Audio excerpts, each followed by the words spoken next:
ma ñibbi sama réew c'était très compliqué ma liggéey fii parce que suñu réew yi Afrique xam ngeen nu mu demee Afrique yàlla daf ñu nattoo champion yi ñu am duñ leen xam te duñ leen valoriser depuis 10 ans yi ma nekk biir Sénégal depuis 10 ans que je suis retourné je travaille à Dakar avec Givon Project. On a formé, comme vous l'avez vu aujourd'hui, l'un des jeunes champions comme Frazen, des milliers d'entre eux qui sont aujourd'hui des fiertés de notre pays, comme Momo Diallo, etc. Des chefs d'entreprise qui créent des emplois. Je l'ai fait en France avec beaucoup de jeunes Français. Je viens dans mon pays, c'était compliqué les 10 années-là de travailler. J'ai quitté Almadies pour aller venir dans les fermes ici. Quand je suis arrivé à Ndiéguène, il n'y avait rien dans cette ferme. Mais je n'étais pas venu pour faire de l'agriculture classique. Beaucoup d'agriculteurs ne comprennent pas ce que je suis en train de faire. Je suis en train de semer des graines. Je sais et je suis convaincu que ces graines que je suis en train de semer vont demain développer pas seulement le Sénégal mais l'Afrique. Ça, je suis convaincu. Parce que ces jeunes-là, Olof Ndiaye moo ñu wax booy dénk da ngay dénk kan ndaw booy may nga may mag moo tax man bi may dénk ma gis réew yi développé ci àdduna bi ci ndaw ñi lañ ko jëmbat li may jëmbat ci ndaw ñi di xaalis bu ma leen di jox wax naa leen ko ba sonn ku ma ci mere da nga ma mere parce que man du ma joxe xaalis suma famille sax xam nañ ko danaa may ñu ma war a may mais luy dimbale ndaw du xaalis xam-xam ngay def ci boppam bi mu mën a defal boppam defal réewam loolu la ñu américains yu rawee loolu la ñu àdduna bi yu rawee parce que ki lay jox tey ëllëg bu ñëwee joxaat la bu la ko joxatul nga mare ko tubaab bi loolu la ñu naxee woon man dama dem ci tubaab bi jàng li ñu def ni ñu defalee ba seen réew ma gàddu la ñu defalee la fa baax indi ko su suma réew li may jëmbat tout pour tey pour 10 ans la génération yu juddoogut dañ ci jëriñi incha allah mais dama bëggoon wax loolu pour wax ne pour yéen ñi fi nekk yëpp su ndaw ñi bu ngeen amee projet bu leen yaakaar mukk ne mën ngeen jëmbat tey suñu magi baykat yi fi nekk xam nañ ko jëmbat tey récolter tey amul fenn ci àdduna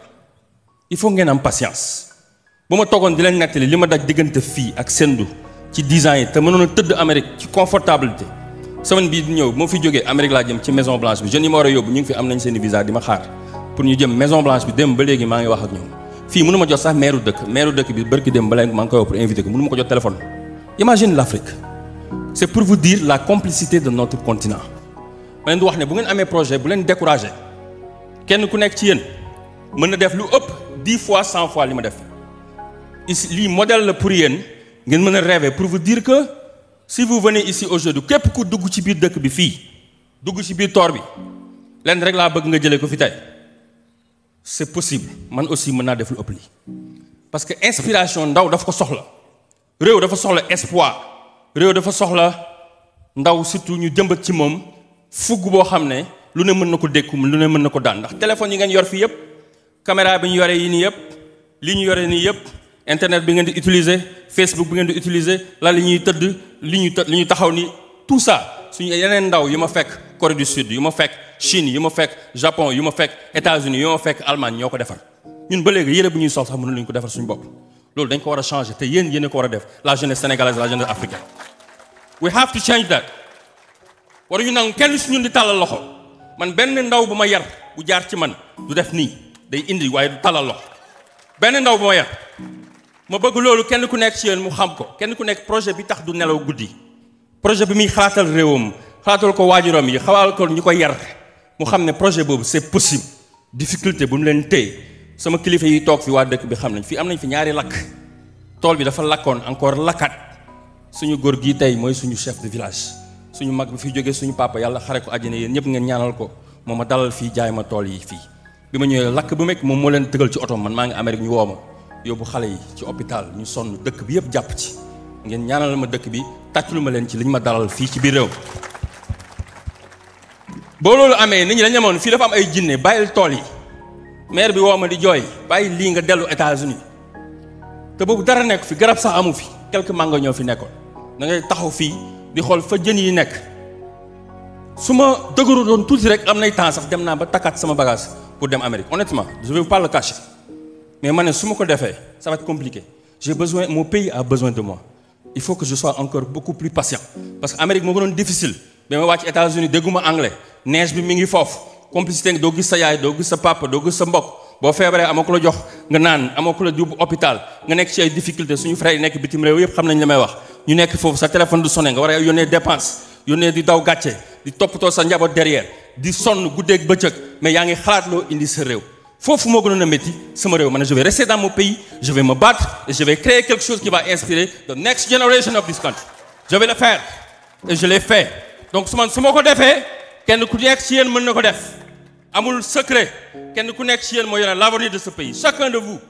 est en train to hold the future of this country each one of you is the future of this country kenn ku nekk ci yéen moo ko yor bu ñu xaar président kenn ku nekk ci yéen moo war a dimbale président bi bu ñu xaar premier ministre bi kenn ku nekk ci yéen moo war a dimbale premier ministre bi bu ñu xaar maire bi bu ñu xaar paa bi bu ñu xaar le maire bu ñu xaar chef de quartier bi ñun ñooy chef de quartier bi ñun ñooy président bi ñun ñooy le premier ministre kenn ku nekk ci ñun mën na changer Sénégal kenn ku nekk ci ñun bu soppeekoo Sénégal soppeeku kenn ku nekk fa nga nekk boo defee rek mën nga changer pas Sénégal mais l'Afrique. Je suis un jeune de Kaolack, je suis un enfant du Sénégal, fier de ça. Partout dans le monde où je vais, je représente mon pays natal. Je suis né de Kaolack. Sama yaay mi ngi nii ak sama papa mi ngi nii tey. Pour introduire mon frère, c'était pas pour ça. Mais quand je regarde tout ça, ça me donne beaucoup d'émotion. Parce que c'était pas facile.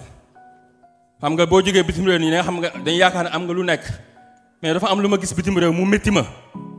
dafa am lu ma métti bitim réew barki dem bi may jógee Amérique maa ngi koy wax suma doom ma ne ko dafa am lu ma métti boo xam ne parfois damay bëgg sax toogaat États-Unis parce que Afrique dafa am lépp ñun dañu am lu nekk ba pare ñàkk lépp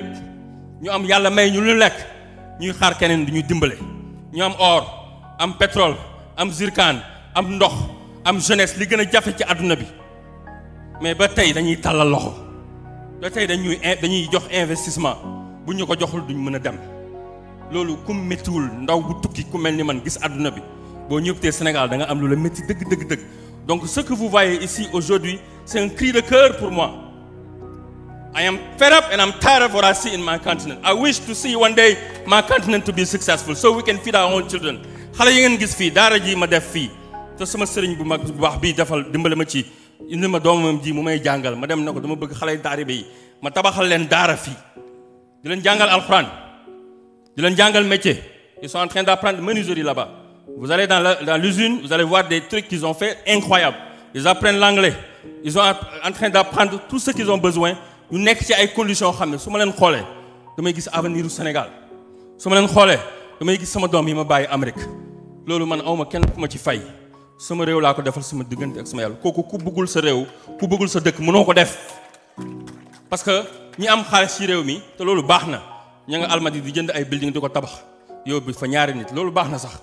mais man loolu intéressé wu man li ma intéressé mooy tabax ci nit ñi xam nga lu tax ma def loolu parce que li ma man ñu samay référence ñii rek la Cheikh Ahmadou Bamba Cheikh Ibrahima Niass El Hadji Malick ci suñ mag yi ñu fi bàyyi dama leen a xool jàng leen gis ci loom loo xam ne moo tax ma def li may def kenn ci ñoom demul bàyyi fi ay building wala ay étages wala xaalis lu ñu fi bàyyi ay daara ak école ak xam-xam ak yar ma ñëw def économie de la connaissance tabax ay daara tabax naa fi juróomi école tabax fi ay école jël sama concentration bi yëpp di ko def ci ndaw ñi ak jigéen ñi parce que xam naa ne loolu mooy fay ëllëg loolu moo tax Serigne Touba tey kenn du wàcc Dakar ne da ngay dem ci fu Senghor fu ñu ko suul nga dem di ko seeti wala nga dem di def pilgrimage képp ku wàcc Sénégal da nga daw dem Touba wala nga dem Medina Baye Niass wala nga dem Tivaouane parce que ñu baax ñooñu dañoo jëmbatoon ci ndaw ñi wala Cheikh Ibrahima Fall suñu maam ji baax ji def ci ndaw ñi def ci nit ñu baax ñi jikko ak xam-xam loolu laa bëgg ngeen comprendre que loolu la ñuy jéem a def ci yéen que fii ku fi ñëw xam-xam nga fi ut si te xam-xam ku ko am mën a demal sa bopp.